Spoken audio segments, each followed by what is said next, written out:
come for me to unveil my top 10 best films of the decade. Now, this list took me 2 weeks to come up with my unprofessional, biased, subjective opinion of why I consider these movies the top 10. These are my personal favorite movies. All right, let's go with number 10.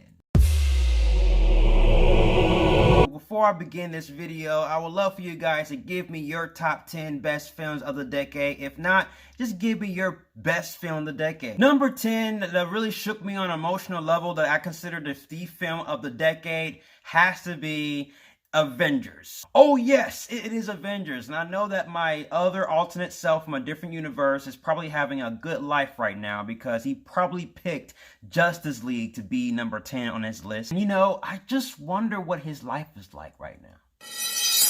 Hello, welcome fellow vigilantes. I gotta let you guys know we all iced up in this bitch. We got over 1 million subscribers, and I gotta give you the top 10 best films of the decade. Number 10, Justice League. Who would have thought a studio would allow a director to complete 100% of his vision? Who would have known my review of Justice League would have got 1 million views, and somehow that would lead me to 1 million subscribers? Now I gotta let you guys know we have a guest star of the show, Selena Gomez.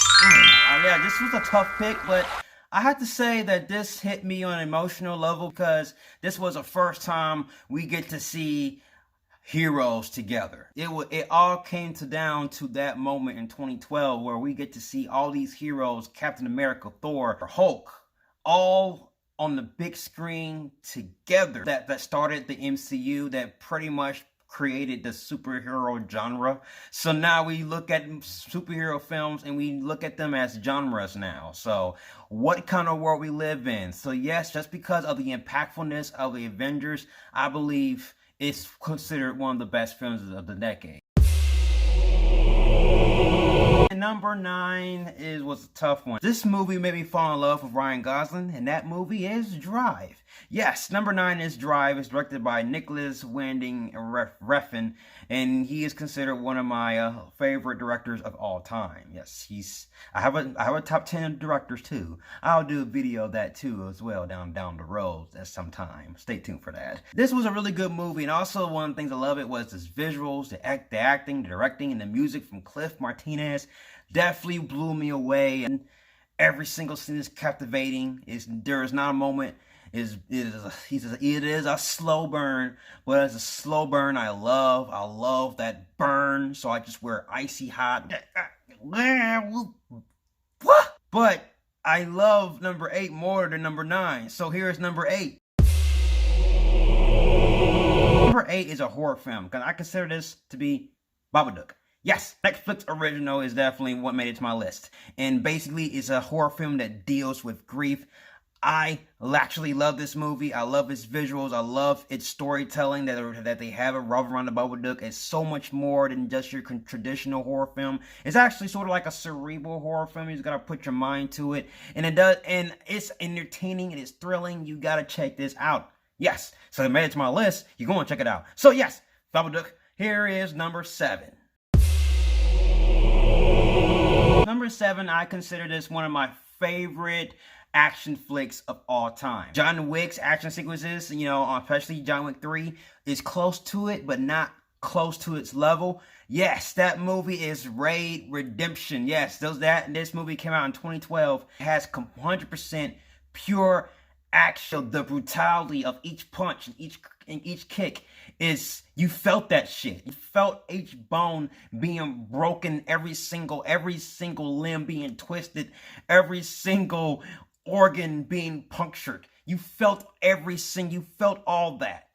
Yes, check out this Indonesian film. Yes, it's an Indonesian film, but yes, it's considered one of the best films of the decade. This was tough, but number 6 is Leonardo DiCaprio won his first Oscar. The Revenant.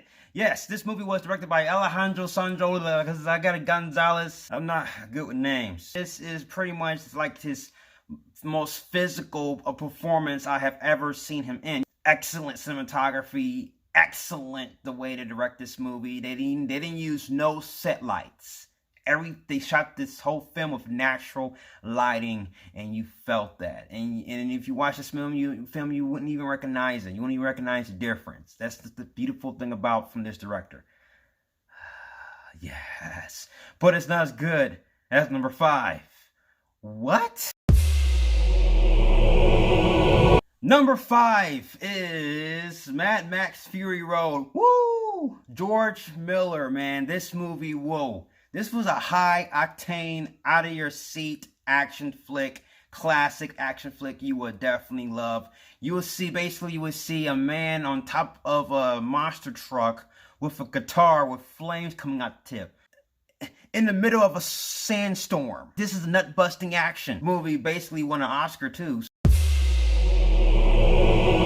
Number 4, it is Gone Girl. Yes, David Fincher is considered one of my favorite directors of all time. I'm going to be saying this. If for every director I mention, I'm going to say that. Yes, so what I'm going to do a video of giving you guys my top 10 directors of all time, okay? I'm going to give you that. This movie is basically a love story revolving around deception. How far would you go to prove you love someone or something like that? This movie was a huge twister. I'm going to keep it spoiler free for those of you who haven't seen it. You think you have an idea what the movie is, but when you watch the actual movie, it's completely different. It basically psychologically mind fucks you into thinking something that is totally opposite of what you're actually comprehending. And I don't even know what I'm saying. I'm probably going reverse. I'm probably going right. Then I'm actually going left. I don't even know where I'm going anymore. So basically, here's number 3. Denis Villeneuve directed this movie, and I had to go with Arrival. Yes, this movie was fantastic, beautiful, astonishing, breathtaking. I get goosebumps thinking about this movie. You probably have an idea what movie it's going to be. Number 2 is either going to be number 1, number 2. It's either going to be number 1, number 2. It's BVS. That this movie basically broke new ground. It broke barriers. It crossed boundaries. It's a meaningful movie with a cohesive story. The movie is a groundbreaking, cerebral, cinematic experience that Zack Snyder gave to us that ran over a lot of people's heads. And I feel like this is the most talked about movie of the decade, because 4 years later, people are still talking about BVS.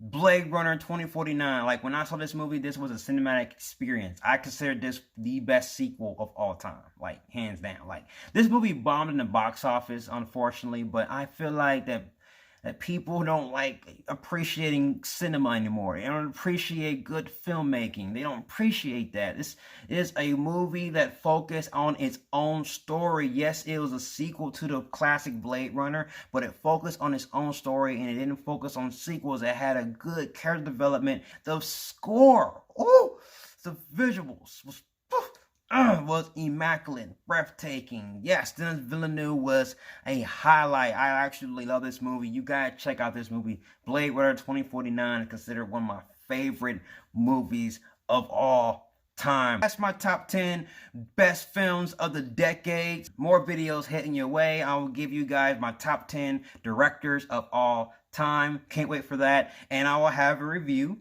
of The Gentleman coming real soon. I cannot wait to give you that. So we got some fun content heading your way. So stay tuned for more. If you like everything you see and you agree, subscribe to my channel and join me in the Batman family. I'll have more Batman-tastic reviews in the way. You have been warned. Until then, ciao.